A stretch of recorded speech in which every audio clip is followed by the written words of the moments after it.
Universidad Técnica de Oruro, Dirección de Posgrado, Diplomado en Educación Superior, Módulo 1, Tendencias Pedagógicas Contemporáneas, tercera semana, Unidad 9, el constructivismo. Tercera semana, Unidad 9, el constructivismo. 1. Definición.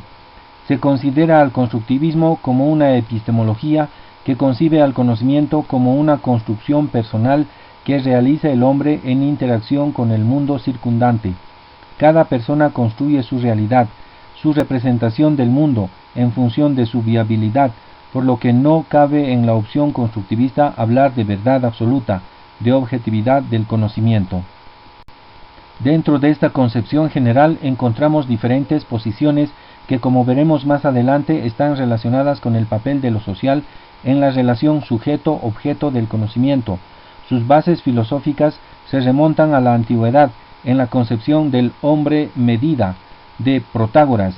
Hay quienes lo consideran como el primer constructivista, cuando enuncia: el hombre es la medida de todas las cosas, de las que existen en tanto existen, de las que no existen en tanto no existen, y que se extiende a nuestros días, aunque por temor a caer en el solipsismo, redimensionando al hombre como ser colectivo, haciendo énfasis en el diálogo, en los fenómenos grupales, las instituciones y la cultura.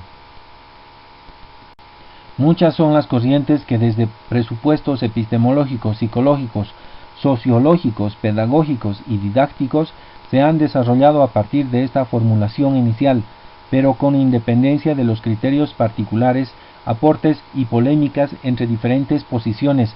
Fundamentalmente las ideas comunes del constructivismo son las siguientes. Punto 1. Todo conocimiento es una construcción humana. El hombre es un ser activo que construye conocimientos. Punto 2. Existen estructuras previas a partir de las cuales se construye el conocimiento. El hombre no es una tabla rasa. Punto 3. La construcción del conocimiento tiene un valor personal. Los conocimientos no son verdaderos o falsos, sino simplemente viables. 2. Dimensión epistemológica. Una de las caracterizaciones más difundidas del constructivismo desde una dimensión epistemológica es del constructivismo radical y de un constructivismo social. Constructivismo radical. Ernst von Glaserfeld argumenta que la adaptación cognitiva de Piaget puede ser considerada como antecesora de lo que él llama constructivismo radical, basado en los trabajos de Piaget y sus epígonos. Von Glaserfeld considera como constructivismo radical lo que a continuación se expresa. El constructivismo es una teoría del conocimiento con raíces en la filosofía, en la psicología y en la cibernética. Sostiene dos principios fundamentales. 1. El conocimiento no se recibe pasivamente, es construido y organizado activamente por el sujeto. 2. La función cognitiva es de adaptación y sirve a la organización de la práctica y la experiencia del sujeto y no para descubrir una realidad ontológica. Inciso A.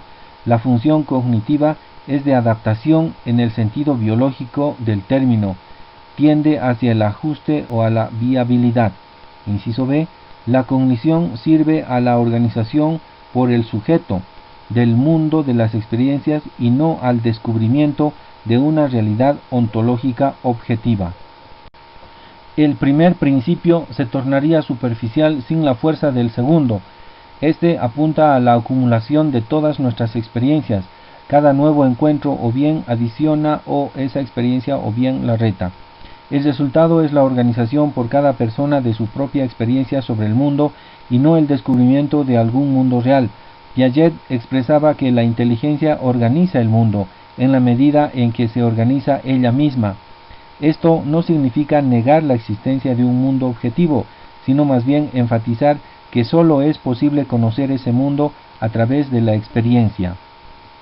Este enfoque constructivista es llamado radical porque rompe convenciones y desarrolla una teoría del conocimiento en la cual el conocimiento no refleja una realidad ontológica objetiva, sino exclusivamente un ordenamiento y organización de un mundo conformado por nuestra experiencia. Si el segundo principio no supiera la existencia de un mundo fuera de la mente, entonces este constructivismo estaría sumergido en un puro solipsismo. Lo revolucionario de este constructivismo radical descansa en la afirmación de que el conocimiento no puede y no necesita ser verdadero en el sentido de relacionarlo con una realidad ontológica. Constructivismo social. Se puede identificar dos aspectos claves.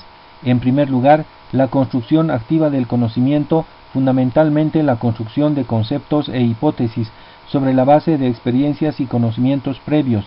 Esto plantea las bases para la comprensión y para la dirección de acciones futuras. En segundo lugar, el papel que juegan la experiencia y la interacción con el mundo físico y el mundo social, en ambos casos mediante las acciones físicas y los modos verbales. Se enfatiza como constructivista la importancia del efecto de la experiencia, argumentando que es aquí donde ocurre el impacto de la cultura y donde las reglas y convenciones en el uso del lenguaje son construidas por los individuos con sus correspondientes efectos en la sociedad. 3. Dimensión psicológica. El movimiento del constructivismo radical hacia un constructivismo social sugiere un paralelo en el movimiento del punto de vista del aprendizaje de Piaget al de Vygotsky. Al respecto existe el siguiente análisis. La escuela psicogenética es una psicología del desarrollo que destaca el papel que juega el punto de vista del sujeto que aprende durante el propio proceso de desarrollo. Para Piaget, el desarrollo comporta dos aspectos, un aspecto psicosocial y otro aspecto espontáneo o psicológico, que es el desarrollo de la inteligencia, aquello que nadie le enseña al sujeto y que descubre por sí mismo. Piaget subraya que el aspecto espontáneo del desarrollo es el desarrollo de la inteligencia, el cual constituye la condición previa para el desarrollo escolar. De aquí se desprenden dos aspectos importantes. Diferencia dos formas de aprendizaje, el espontáneo y el aprendizaje por transmisión, subordinando este último al primero. Aquí el hecho primario es el desarrollo y no el aprendizaje. En cada momento del desarrollo, el sujeto construye su propio conocimiento a partir de sus propias estructuras cognitivas o esquemas. El enfoque histórico-cultural, las ideas de Vygotsky conducen a una reestructuración del concepto de aprendizaje que de modo resumido se expresan en lo siguiente. Punto 1. El aprendizaje no existe al margen de las relaciones sociales. Punto 2. El aprendizaje no ocurre fuera de los límites de la zona del desarrollo próximo. Punto 3. El aprendizaje en un sentido restringido y la educación en un sentido amplio preceden al desarrollo o conducen al desarrollo. Vemos que para Vygotsky, en contraposición a las ideas de Piaget, el otro juega un papel esencial en el proceso de aprendizaje, oponiéndose a la idea de que el niño aprende solo. Si se atiende a la génesis del constructivismo, se podría decir que la enseñanza se adapta a las formas por las que pasa el sujeto que aprende. Esta concepción presupone que la enseñanza se adapte al desarrollo, mientras que el enfoque histórico-cultural considera que la enseñanza precede al desarrollo y que por tanto la enseñanza es desarrolladora, es decir, produce el desarrollo. De lo que se trata es de conocer el estado de los conocimientos que el individuo tiene, pero no para adaptar la enseñanza a estos, sino para producir nuevos desarrollos. Sobre la base de las diferencias relativas a este elemento central en ambas teorías, es decir, la relación entre enseñanza y desarrollo, se caracteriza al constructivismo en tres enfoques generales. Punto 1. Constructivismo duro, para el cual el conocimiento es producto de una construcción individual, se aprende solo. Punto 2. Constructivismo medio, que concibe el conocimiento como una negociación de las construcciones entre individuos, se aprende solo, pero mejor con la ayuda de otros. Punto 3. Constructivismo blando, para el cual el conocimiento continúa siendo una negociación, pero no de carácter interindividual, sino social por su esencia, solo se aprende con la ayuda de otros. En esta caracterización se ponen en evidencia algunas de las principales posiciones teóricas ya señaladas por Vygotsky en su época, en cuanto a la relación entre enseñanza y desarrollo. Punto 1. La enseñanza se supedita al desarrollo. La maduración se considera como condición inicial del proceso de aprendizaje, pero no como resultado del mismo. Teoría psicogenética de Jean Piaget. Punto 2. El desarrollo como resultado de la influencia recíproca entre la maduración y el aprendizaje, jugando este último un papel estimulador de la maduración, intento de consolidar lo biológico como lo social. Teoría de la convergencia. Punto 3. La enseñanza antecede al desarrollo, pero teniéndolo en cuenta para conducirlo a niveles superiores, el desarrollo como un proceso de carácter social de colaboración, concepción de zona del desarrollo próximo o potencial de Vygotsky.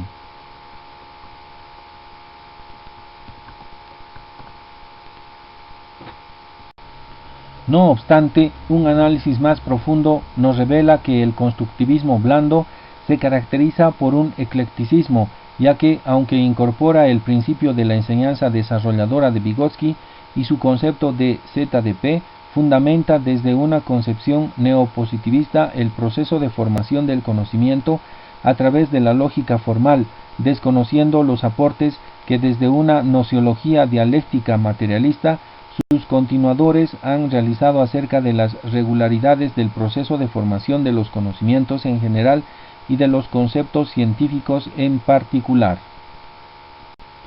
4. Dimensión pedagógica. Algunos autores plantean que la dimensión epistemológica del constructivismo nada prescribe o poco tiene que ver con las propuestas constructivistas en el campo pedagógico. Esta afirmación puede tener dos interpretaciones referidas a la relación entre teoría y práctica, toda vez que el tener en cuenta cómo el hombre interpreta la realidad y cómo la reproduce y crea en el pensamiento. Punto 1. O bien se soslaya, lo cual conduce a un empirismo o a una posición positivista. Punto 2. O por el contrario, se dice tener en cuenta, se anuncian presupuestos teóricos, pero la puesta en práctica no siempre es consecuente con su fundamentación teórico-metodológica.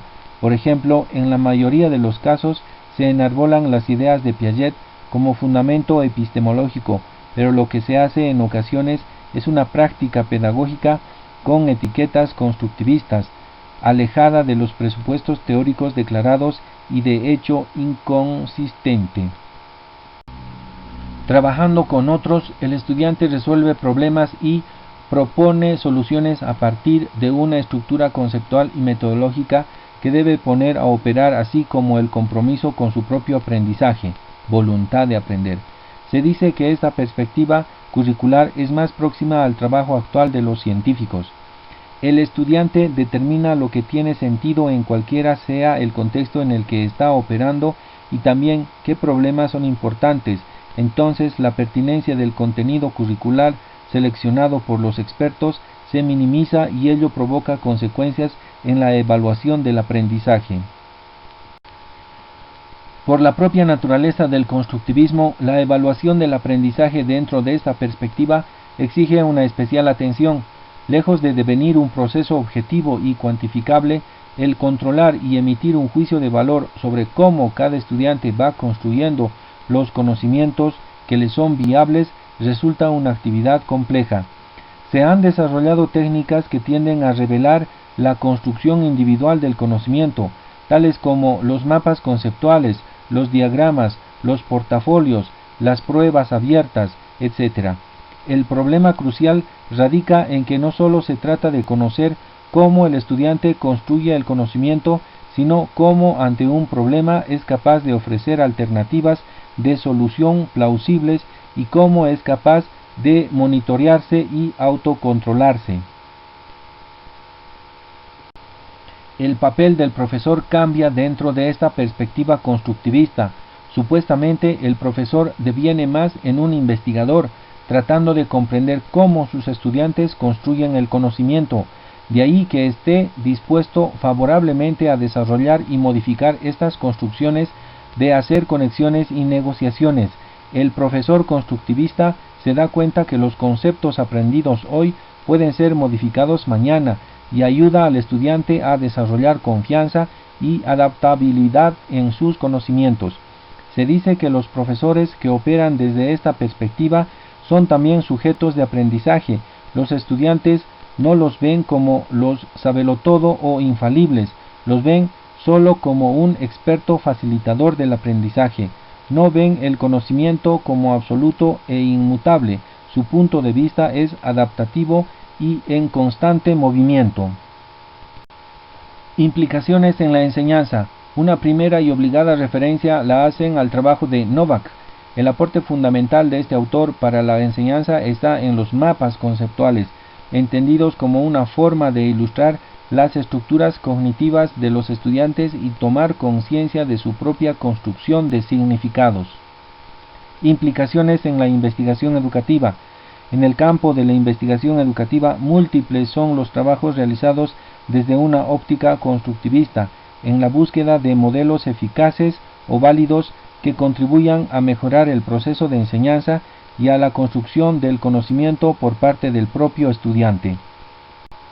Dentro de los temas investigados de interés se encuentran: estudio de preconceptos a partir de los cuales se forman nuevos conceptos relativos a diferentes disciplinas escolares.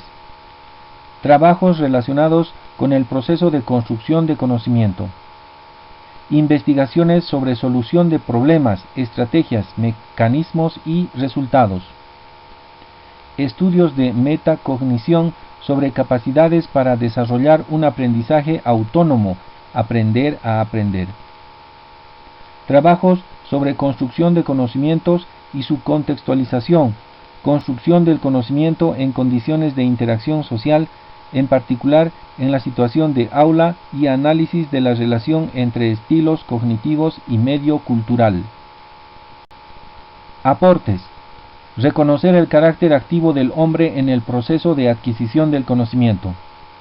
Enfatizar acerca de la necesidad ineludible de partir en el proceso de enseñanza-aprendizaje del nivel de desarrollo y de conocimientos alcanzados por el estudiante. Redimensionar el papel de la comunicación educativa en el proceso de enseñanza al fundamentar el constructivismo social, el aprendizaje como un proceso de diálogo constructivo. Amplio desarrollo de la investigación educativa, en particular en el área de la psicología cognitiva y la psicología educativa, desde una perspectiva teórico-metodológica que privilegia al hombre como sujeto de su propia formación. Aportes en el área de la evaluación educativa desde el punto de vista de métodos y estrategias para la evaluación del aprendizaje. Limitaciones. Subjetivismo, ya que se considera el conocimiento como resultado de una construcción individual. Agnosticismo, pues el hombre no llega a elaborar conocimientos objetivos. Espontaneísmo, por el énfasis que ponen en la construcción de estructuras mentales y del conocimiento como procesos muy relacionados al de maduración. Subvaloración, del papel que juega el maestro, los padres y la escuela en la formación del educando. Privilegiar el método en relación a los contenidos y al resto de las categorías pedagógicas. No diferenciación en cuanto a las regularidades de la formación entre conceptos científicos y no científicos. Concepción de un diseño curricular basado fundamentalmente en los intereses y posibilidades de los estudiantes. Relativismo moral. Fin de la unidad.